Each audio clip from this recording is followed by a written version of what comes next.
잠언 13장 9절과 10절입니다. 다 같이 읽습니다. 의인의 빛은 환하게 빛나고 악인의 등불은 꺼지느니라. 교만에서는 다툼만 일어날 뿐이라 권면을 듣는 자는 지혜가 있느니라. 아멘. 잠언 13장 9절과 10절 말씀, 부함과 강성함에 이르는 길, 이런 말씀의 제목입니다.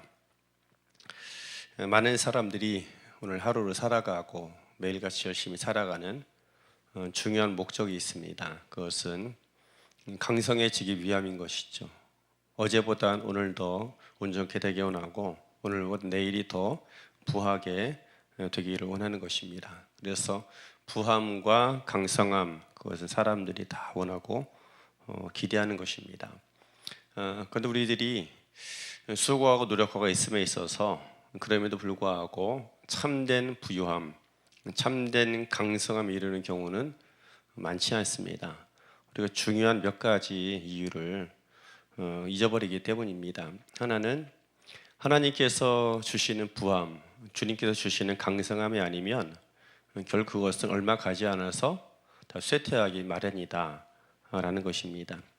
부도 하나님의 것이고 모든 것이 다 강함도 하나님의 것입니다. 그래서 하나님께서 보장하지 않으면, 주님이 친히 붙들어 주시지 않으시면 그 부함과 강성함은 얼마 가지 않아서 쇠퇴하게 되어져 있는 것입니다. 영원한 왕, 영원한 나라, 흔들리지 않는 나라의 왕이신 하나님의 강성케 하심이 참으로 인생을 강성하게 하는 것입니다. 그런데 사람들이 그것을 잘 알지 못합니다.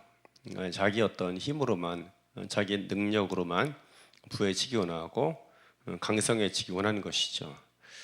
때로 부해질 수 있고 강성해질 수 있습니다. 그러나 그것은 결코 하나님께서 원하시는 부함도 아니고 또 주님께서 보장하시는 강성함도 되지 못하는 것이죠. 그래서 결국에는 본인뿐만 아니라 주변의 여러 많은 사람들, 또 이 세상을 같이 불행하게 만들게 되어져 있는 것입니다. 참된 부함과 강성함은 하나님께로부터 말미암는 것입니다. 그것을 알지 못하기 때문에 사람들이 원하지만 얻을 수 없고 구하지만 그들에게 찾아지지 않게 되는 것입니다. 그리고 또 하나 사람들이 알지 못하고 있는 것이 있는데, 무언가 우리에게 더해지고 뭐가 쌓여야만 우리가 강성해짐으로 알고 있는 것이죠. 사실 일반적인 원리로 이야기하면 뭔가 플러스가 되어야 강해지는 건 맞습니다.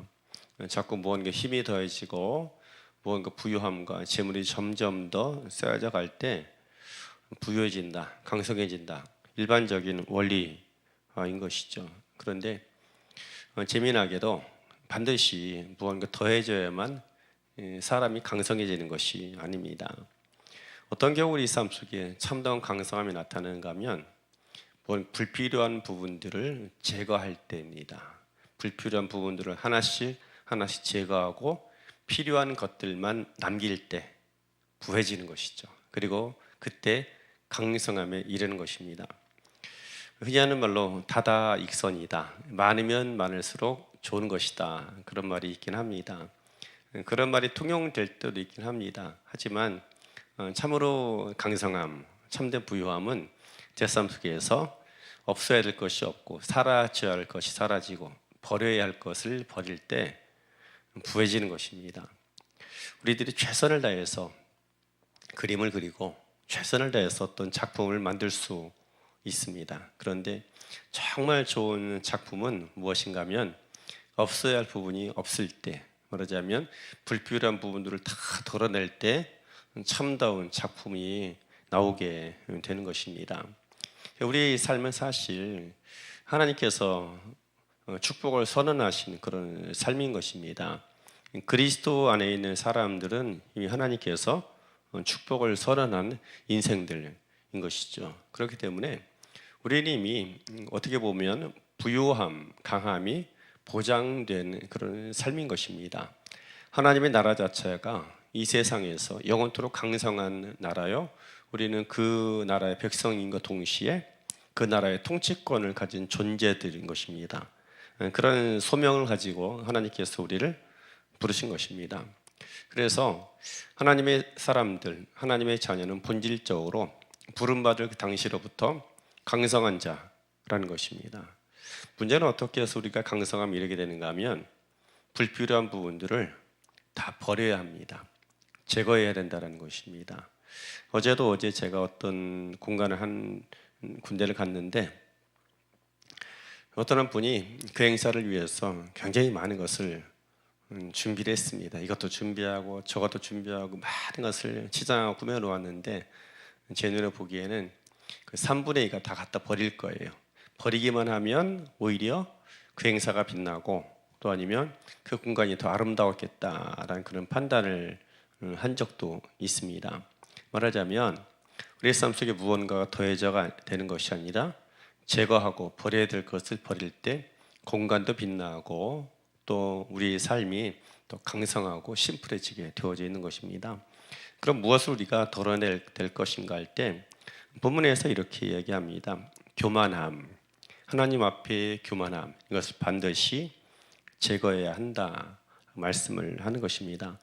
어제도 이제 9절 말씀 가지고 본문을 나눴지만 어떤 사람의 등불이 빛나는가 하면 겸손한 자의 등불이 빛나고 날이 갈수록 그가 강성해지게 되는 것입니다.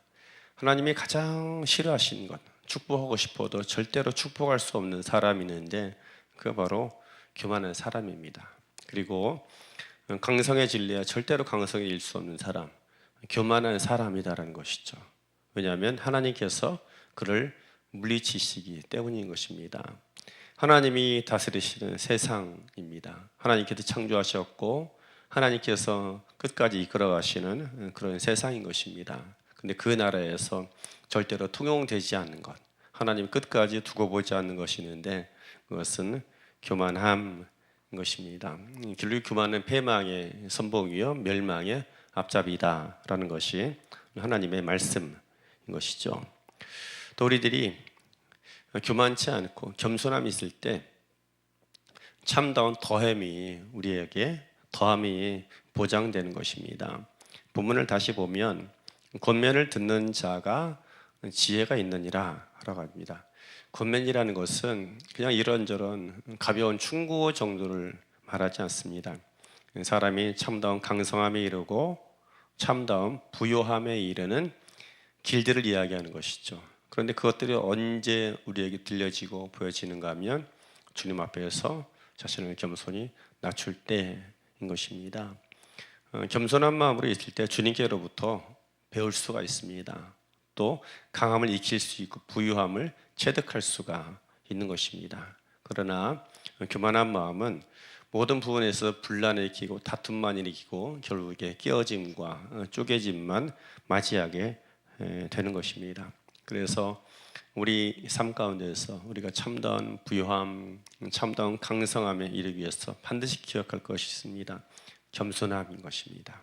교만치 않는 마음, 언제나 겸비함으로 서게 될 때 반드시 그 인생은 하나님 앞에서뿐만 아니라 이 세상에서도 반드시 존귀함을 얻게 되어져 있는 것입니다. 예로 가운데 우리에게 특별히 하나님 앞에서 자신을 낮추는 낮춤, 이것이 필요할 줄로 믿습니다. 그렇게 살아감을 통해서 하나님께서 우리에게 친히 보장하시고 보증하고 예비해 놓으신 참다운 강성함, 참다운 부유함을 이루어내고 우리를 강하게 하시고 부하게 하시는 하나님을 나타낼 수 있는 그런 존귀한 삶이 되어지길 주의 이름으로 축원합니다.